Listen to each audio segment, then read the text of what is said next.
C'est d'abord pour vous partager le fait que j'ai eu plus de 7 ans que j'ai créé et géré les groupes Facebook pour montrer que je viens pas là pour faire découvrir les groupes Facebook, mais vous focaliser votre attention pour dire que ça va devenir un élément incontournable dans votre stratégie digitale. Facebook va mettre beaucoup de moyens, vous le verrez plus tard. Et moi, je bosse depuis plusieurs années avec Facebook et plusieurs marques dans la société Social Shaker. Et j'ai cofondé aussi une association qui organise plusieurs afterwork dans plusieurs villes en France pour justement réunir des passionnés du digital, des community managers, etc.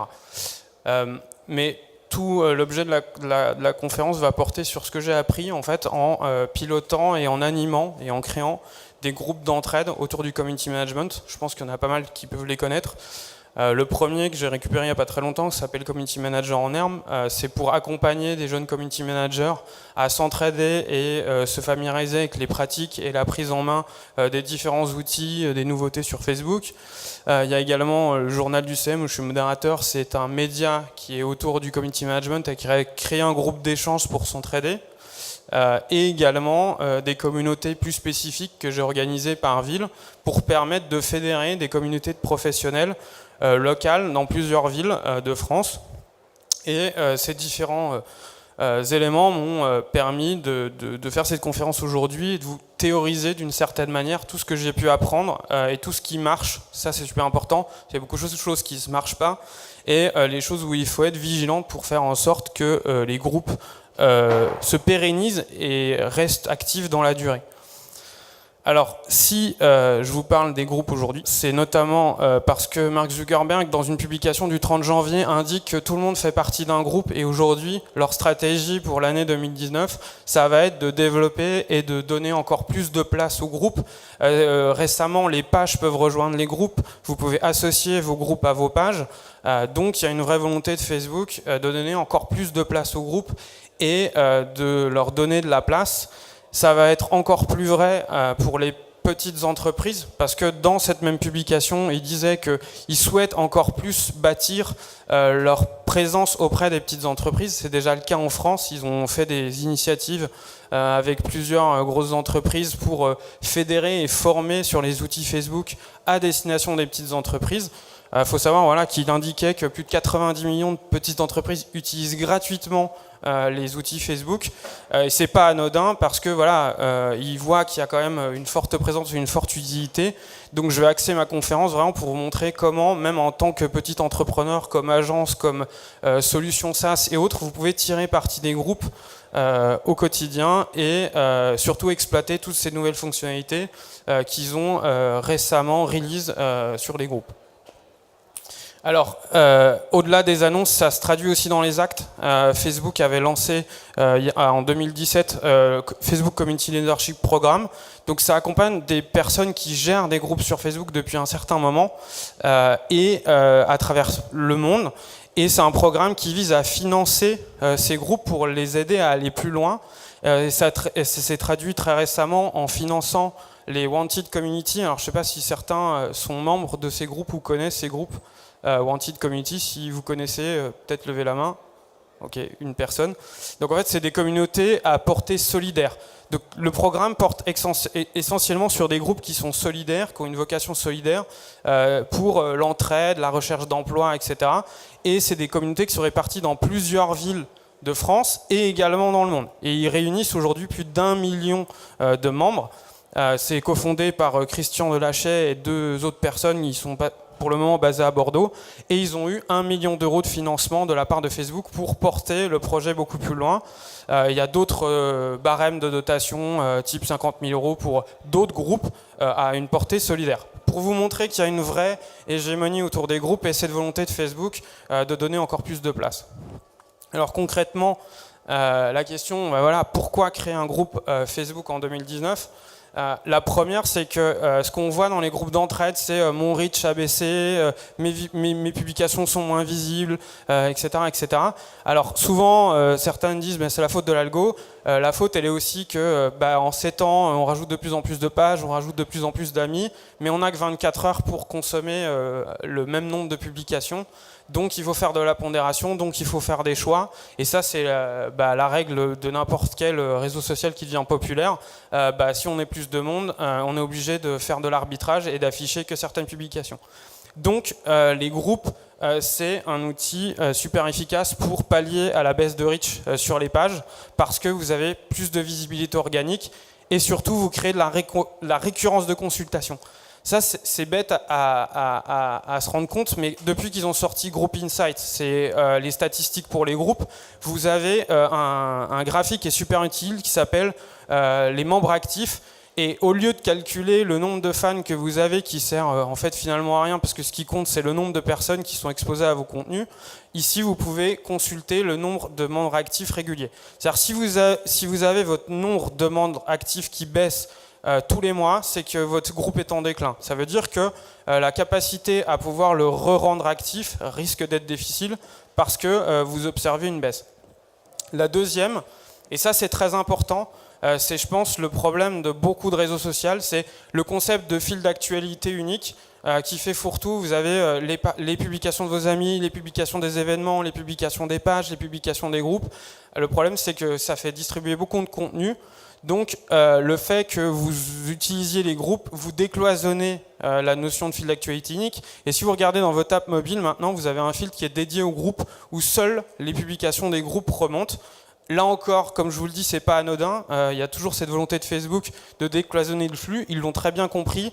Pour garder les utilisateurs et les garder sur l'app, on va chercher à garder un flux séparé uniquement pour les groupes auxquels je suis leur actualité. La deuxième, ça c'est un point qui est important. Facebook l'a bien compris, son objectif depuis le début c'est garder au maximum les utilisateurs sur leur plateforme. Vous l'avez vu avec le discours de Valentin, entre WhatsApp, entre Messenger, ils vont bientôt merger les deux apps. Donc Messenger et WhatsApp vont devenir une seule app de messagerie. Pour vous montrer aussi leur volonté, voilà, de devenir qu'un seul produit et pas seulement découper les apps. Donc vous avez, pensez bien quand vous faites des groupes, la notion d'invitation des amis, parce que vous avez vachement de groupes, de personnes qui viennent dans les groupes par les invitations des personnes qui sont déjà membres. Pour vous dire que les groupes que je gère comme Forum MySem, il y a beaucoup d'invitations qui se fait entre community managers. Donc on a une régularité d'adhésion organique qui s'est mise en place. Là, sur le groupe du journal SEM, j'ai plus de 1400 adhésions à modérer. Donc c'est pour vous dire que ça n'arrête pas de croître. Et c'est pour vous montrer que voilà, l'écosystème Facebook, c'est extrêmement efficace pour fédérer une communauté.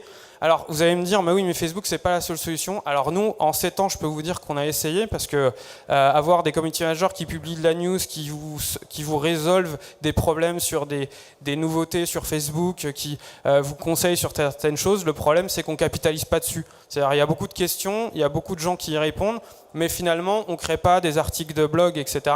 Donc on s'est dit, on va faire une jet documentaire, on va ouvrir un Slack, on va créer un forum, on va créer des plateformes à un Stack Overflow, on va garder un historique des conversations et des topics. Et parce qu'on perdait énormément d'informations, il y avait beaucoup de gens qui nous posaient tout le temps les mêmes questions. Parce que quand vous êtes membre d'un groupe et vous avez tout le temps les gens qui disent comment on fait une photo à 360 degrés, comment on s'y prend, voilà, c'est le genre de questions qui revient souvent. On n'est pas en capacité de le faire. Alors sachez que maintenant on a Facebook qui a sorti les Learning Units. Donc quand vous allez dans un groupe, vous pouvez changer le type de groupe. Donc ça s'appelle Social Learning et ça vous permet de créer une GED de connaissances sur justement la valeur qui est produite par vos membres ou vous-même. Vous allez comprendre pourquoi c'est intéressant, parce que sur les groupes, le gros avantage, à différence des pages ou des amis, c'est le seul élément dans Facebook où vous pouvez en maîtriser la croissance. C'est-à-dire vous pouvez sortir des gens, vous pouvez maîtriser qui vient dans votre groupe, vous pouvez écarter les personnes qui vont aller à l'encontre des règles de votre groupe, et surtout, ils vont prochainement, c'est déjà dans les tuyaux, permettre l'adhésion payante à des groupes. Alors, je vous parlais des learning units, je vous parlais de mettre des programmes, etc. Les infopreneurs, ceux qui vendent de la formation le savent très bien, la connaissance, ça a une valeur et ça se vend. Et vous avez beaucoup d'infopreneurs notamment qui incluent les groupes comme des éléments à part entière de leur offre. Par exemple, j'ai vu une offre sur le gros hacking où vous payez 12 000 € à l'année pour suivre un programme de 2 semaines et adhérer à ce groupe exclusif. Donc le groupe devient un élément commercial dans votre offre quand vous arrivez à régir des experts, des gens qui échangent de la qualité et de la valeur dans votre groupe. Alors, moi, je peux vous préciser qu'il y a 2 formes de groupes. Il y a soit le cas où vous êtes une entreprise, vous avez déjà une présence, vous avez déjà des utilisateurs et vous voulez créer une communauté. Donc vous allez créer un groupe sur Facebook adossé à votre page pour créer un groupe d'ambassadeurs, un groupe d'utilisateurs. Alors hier, j'avais invité Quant pour une conférence sur les médias sociaux et comment ils géraient leur présence. Et depuis août, ils ont créé un groupe d'utilisateurs parce qu'ils savent que Quant c'est un outil qui est très complexe pour les utilisateurs à comprendre versus Google, donc ils ont créé une communauté grand public pour pouvoir échanger avec eux. Donc c'est très récent aussi, mais c'est pour vous montrer la mouvance, et il y a plein d'exemples de ce genre où on va fédérer une communauté. Et à l'inverse, comme Wanted Community, comme les groupes d'entraîne ou Community Manager, vous avez une volonté de vouloir fédérer des gens et d'essayer de les ouvrir à l'échange. Et dans ce cas-là, vous allez simplement, spontanément, créer un groupe d'échange. Alors, il y a aussi des profils types sur des groupes. Alors j'ai repris un modèle qui s'appelle, si vous avez l'occasion de le lire, s'appelle Give and Take d'Adam Grant et qui vous explique un peu les profils types que vous retrouvez sur les réseaux sociaux ou sur les gens qui cherchent à échanger. Donc vous avez le profil le plus terrible pour un groupe, c'est le taker, c'est quelqu'un qui vient sur votre groupe pour simplement bénéficier de son audience, pour obtenir le maximum de réponses à ses questions. Il dit bah, chouette, un groupe gratuit, je vais pouvoir faire du consulting gratuit et avoir des réponses de première valeur pour mes clients. Je vous assure que ça se fait, ça paraît surprenant. Il y a même des gens très vicieux qui essaient de dire qu'ils ont des documents de livre blanc. Comme je vous dis encore, tous les groupes que je gère, je suis bénévole, donc je n'attends pas à ce que des gens utilisent mon groupe pour leur propre business. C'est pas l'objet, c'est vraiment l'entraide. Ensuite, vous avez les personnes comme nous tous, qui sont ce qu'on appelle les makers, c'est-à-dire vous donnez ou vous demandez de l'aide et vous allez redonner en échange. Vous allez essayer de redonner de la valeur dans le groupe en répondant à d'autres questions. Donc ça, c'est le profil type du community manager qui va demander de l'aide et qui, lui, va parler et répondre à d'autres personnes. Et enfin, ce qui va faire que votre groupe marche, et ça c'est très important, c'est des gens dont leur vocation première, c'est, voilà, ils aident, ils aiment bien donner aux autres, ils aiment bien partager leur expertise, ils aiment bien essayer d'apprendre des problématiques et partager leurs connaissances, et essayer d'asseoir une certaine légitimité. Aujourd'hui, si les groupes comme Journal du CEM et autres fonctionnent depuis plusieurs années et qu'on a régulièrement des membres actifs, c'est parce qu'on a préservé ces gens-là. On a essayé de leur donner leur importance, on a essayé de les inclure comme modérateurs dans le groupe. Donc il y a un vrai système d'évolution et d'éducation, ça se travaille, il n'y a rien qui est lié à la métrique. Et ce qui est bien, c'est que dans les groupes, Facebook vous donne des indicateurs sur les membres les plus actifs ou ceux qui viennent d'arriver. Et vous pouvez vous se baser là-dessus pour leur donner de la valeur. Alors, Facebook, il y a plusieurs catégories grand public que vous pourrez consulter. Alors, je vous donne quelques exemples de groupes intéressants que j'ai pu voir. Alors, vous avez les groupes de vente, d'achat et vente, de location, un peu comme le système Le Bon Coin, et vous avez Marketplace qui a été rajouté là-dessus.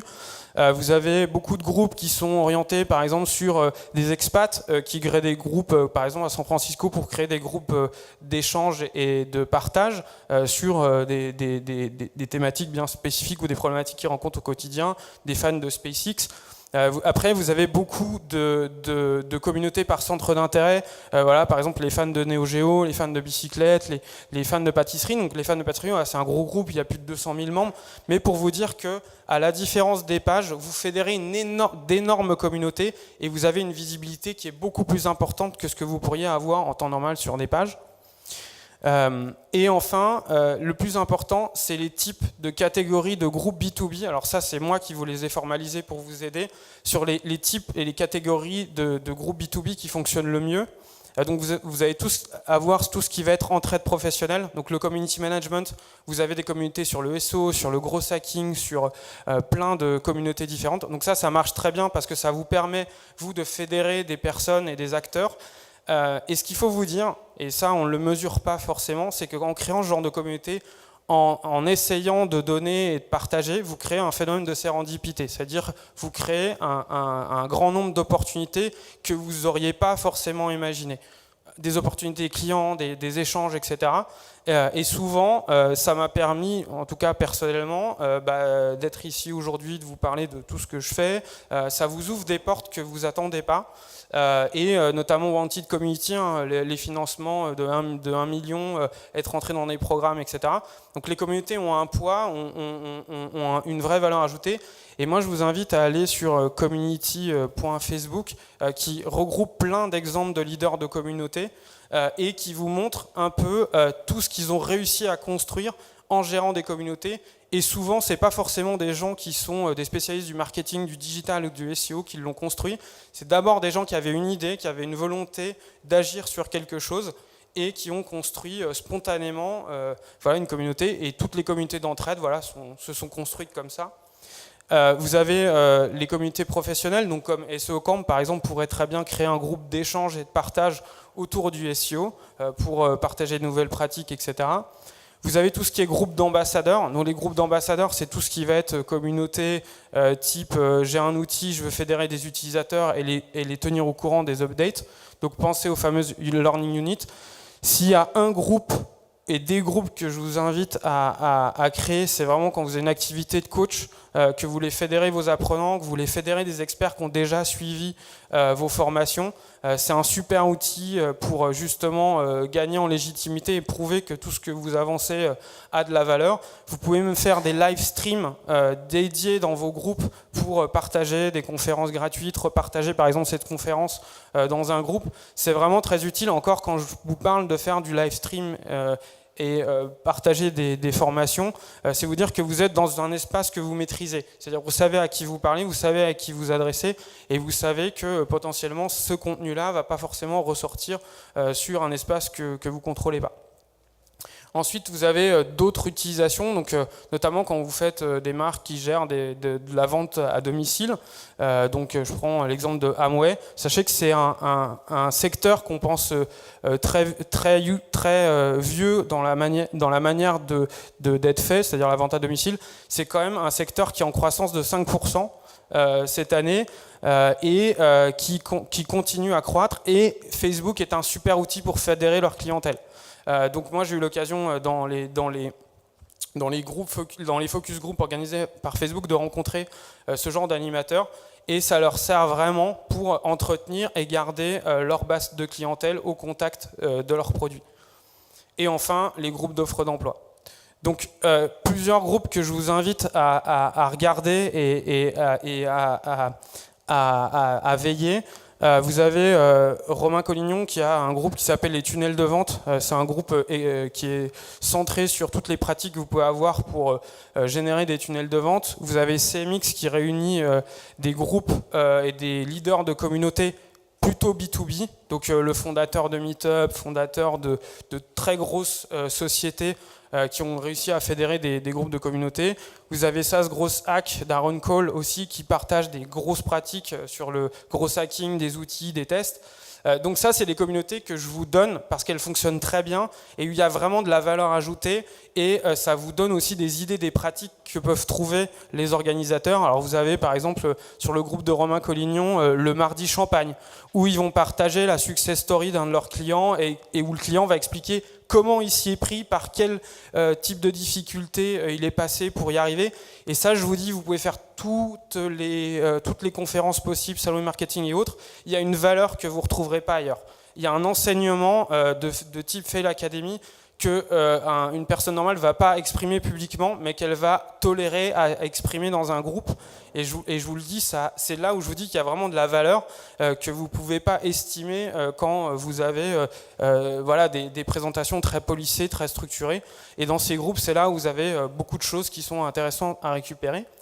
Vous avez Outsuite Ambassador, vous avez aussi Give. Si vous avez beaucoup d'objets dans votre grenier et que vous voulez vous en débarrasser, c'est un groupe qui vous permet de mettre à disposition des objets pour leur donner une seconde vie et des gens viennent les chercher, un peu comme Le Bon Coin. Voilà, donc il y a plein de groupes par ville, vous avez des job boards, vous avez French Startup aussi qui réunit des entrepreneurs, très intéressant aussi pour...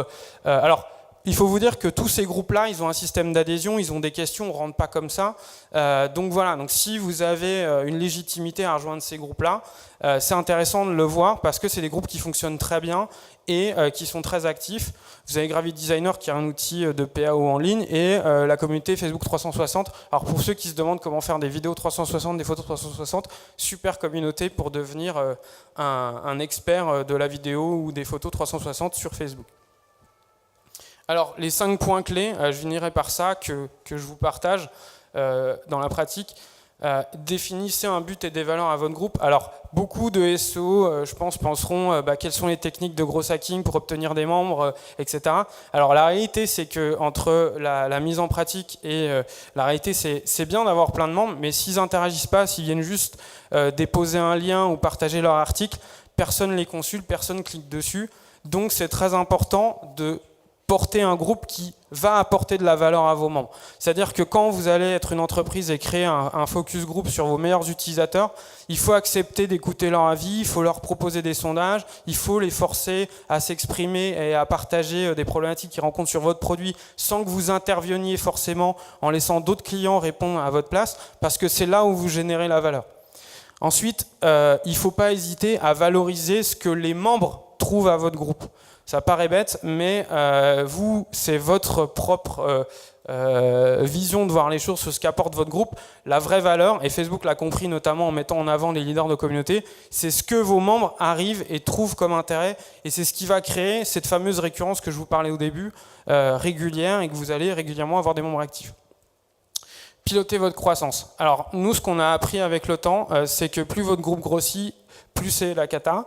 C'est-à-dire que plus vous avez de membres, plus vous asphyxiez votre fil d'actualité. C'est-à-dire, avant, quand un membre il pouvait attendre 2 jours et avoir plein de réponses à son poste, il en aura moins. Il aura moins d'intention parce que d'autres vont la prendre à sa place. Vous réduisez la visibilité des publications parce que du coup, plus il y a de publications, plus moins vous obtenez de réponses. C'est pour ça que nous, par exemple, sur Community Manager en herbe, on valide toutes les publications avant qu'elles soient publiées sur le groupe. C'est-à-dire toutes les publications qui ne rentrent pas dans nos guidelines et qui ne respectent pas ce qu'on propose ne sont pas publiées. Et on envoie un message pour expliquer pourquoi à la personne qui l'a publié. C'est pour ça que c'est important d'éduquer aussi votre communauté. Donc si vous ne veillez pas à tous ces éléments ici, que vous ne pilotez pas, il arrive à un moment donné où votre groupe il est en déclin. Le déclin, c'est-à-dire que vous voyez le membre actif, quand vous voyez le 27 février, j'ai publié un sondage où j'ai dit à toute la communauté où êtes-vous situé, on va organiser des groupes locaux, qui sera intéressé, merci de nous notifier par commentaire la ville dans laquelle vous vous situez pour créer des groupes. Et là, on a eu un pic d'adhésion énorme grâce à ce sondage pour essayer d'identifier qui est notre communauté, où elle se trouve. Et là, on a remarqué qu'il y a plein de gens qui sont situés à Grenoble, à Lille, à Marseille. Et il y a eu spontanément des gens qui ont posé des publications. Ah, est-ce qu'il y a des CM dans le Poitou-Charentes pour organiser des événements, etc. Et c'est ça qui est important. Parce que demain, vous allez dire, ah ben chouette, il y a des apéros sur le SEO ou sur le CM. Eh ben, ils seront initiés par ces groupes. C'est ça, ce phénomène de sérendipité que je vous parle. C'est le spontané et les opportunités que ça crée sans que vous n'ayez l'idée à l'avance. Alors la deuxième chose, c'est imposer vos règles. Comme je vous dis, la première chose que vous faites bêtement quand vous allez dans un groupe, c'est je vais prendre un article, je vais publier, je vais attendre que des gens cliquent. Ça, c'est la vision old school. Il faut vous dire que la valeur, elle vient pas de vous. La valeur, elle vient de vos membres. Donc il faut respecter vos membres. Il faut prendre en considération que c'est tout ce qui va être le plus important dans votre groupe, parce que c'est un peu comme un artiste. S'il n'a pas de fans ou de gens qui le suivent, il est personne. Sa musique ne sera pas reconnue, sa musique ne sera pas visible. Donc du coup, il faut vous dire que vous deviendrez légitime, et là je parle pour ceux qui font par exemple de l'infoprenariat, vous deviendrez légitime parce que les membres jugent que vos contenus sont très qualitatifs et leur changent leur quotidien. Donc ça, c'est super important de définir vos règles, de bannir toute forme d'autopromotion, sauf si vous introduisez le pourquoi de mettre en avant cette personne spécifiquement. Il faut éduquer avant de bannir. Jouer le modérateur totalitaire, ça rime à rien. Wanted Community, par exemple, ils ont créé une communauté de modérateurs bénévoles. Et chaque modérateur qui rentre dans le groupe de modération, il utilise les learning units pour apprendre comment modérer un groupe. Alors de toutes les personnes que j'ai vues, community manager et autres, les meilleurs modérateurs que j'ai trouvés, eh ben, c'est ces fameux bénévoles. Pourquoi ? Parce que c'est des gens qui ont appris sur le tas, qui ont sur une communauté de plus de 100 000 personnes appris comment gérer la crise des gilets jaunes, avec des gens qui débarquent et qui vous parlent des gilets jaunes, de leur programme, qui font un live stream dans le groupe devant tout le monde. Voilà, c'est ça gérer une crise, c'est ça gérer une prise de position de personnes dans un groupe. Et ils ont su modérer ça et ils ont mis en place dans l'urgence des programmes et des systèmes de modération. Donc, très important, appliquez vos règles. Il ne faut pas avoir peur d'appliquer les règles, même si vous avez des cas un peu particuliers. Alors nous, sur les CM, voilà, on a eu un CM qui a été condamné pour des actes un peu immoraux, et des community managers ont voulu faire le débat publiquement dans le groupe. Eh ben, j'ai souhaité ne pas que ce sujet soit traité, parce que c'est un groupe d'entête, c'est pas un sujet où on refait le procès, et j'ai volontairement supprimé cette publication. Eh ben, c'est des gens, ils disent, mais vous n'avez pas conscience de faire ça, etc. Donc c'est des gens qui vous provoquent, qui essayeront de vous pousser dans vos retranchements. Ça peut être vraiment très méchant, l'approche qu'ils peuvent avoir, et qu'ils essayent de vous décontenancer, mais il faut appliquer vos règles. C'est important de préserver votre communauté, même si vous pensez que de ne pas intervenir, c'est mieux et c'est plus sécurisant pour vous. Il faut assumer de porter le rôle de modération jusqu'au bout, il faut être impartial. Un groupe, ça consomme énormément de temps. Donc du coup, ce que je vous disais, s'appuyer sur les membres de sa communauté, recruter des bénévoles, favoriser la modération communautaire. Ne cherchez pas forcément à vouloir modérer à tout prix. Votre communauté peut signaler des publications, peut vous alerter, vous signaler dans un commentaire quand il y a besoin d'intervenir. C'est savoir aussi vous dire que votre communauté va essayer de préserver l'état d'esprit de votre groupe et va agir pour vous, à votre place, quand il voit que dans une publication, il y a nécessité d'intervenir. Donc l'autosuffisance, l'autogestion, aujourd'hui, c'est ces groupes que je vous parle, que je gère de community management. Alors, j'ai plutôt les bons profils à l'intérieur, mais ils s'autogèrent. C'est-à-dire que, en règle générale, les gens sont suffisamment intelligents pour ne pas respecter les règles ou favoriser l'autopromo. Même plusieurs cherchent et viennent nous solliciter pour savoir s'ils ont le droit de publier. Et ça, quand on arrive à ce niveau-là, c'est qu'on a éduqué les gens, c'est qu'ils essaient de respecter les règles et ils essaient de ne pas entraver la philosophie du groupe. Donc du coup, rejeter les takers, comme je vous l'ai dit dans les profils, protéger et impliquer les personnes qui donnent le plus, parce que c'est ceux-là qui offrent le plus de valeur ajoutée, et enfin laisser de la place à leurs idées. Alors comme je vous le disais, il y a plusieurs membres qui ont dit bah oui, mais si on lançait un Slack, etc. Alors c'est des choses qu'on a écoutées, c'est des choses qu'on a mis en pratique. Alors ça n'a peut-être pas marché, mais au moins on s'est laissé la volonté d'essayer. Voilà. Enfin, ça c'est un point très important. Je pense que pour des communautés qui fonctionnent très bien, il y a un moment donné il y a une phase critique, c'est-à-dire on a trop de membres, bah, qu'est-ce qu'on fait, comment on s'y prend.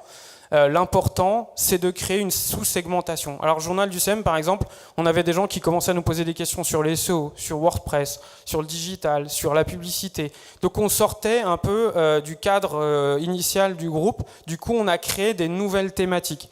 On a créé des groupes focus WordPress, des groupes focus SEO, des groupes focus LinkedIn, des groupes focus réseaux sociaux et B2B. Pourquoi ? Parce qu'on a créé des échanges séparés pour qu'on garde la valeur pour ceux qui ont des demandes spécifiques sur ces thématiques.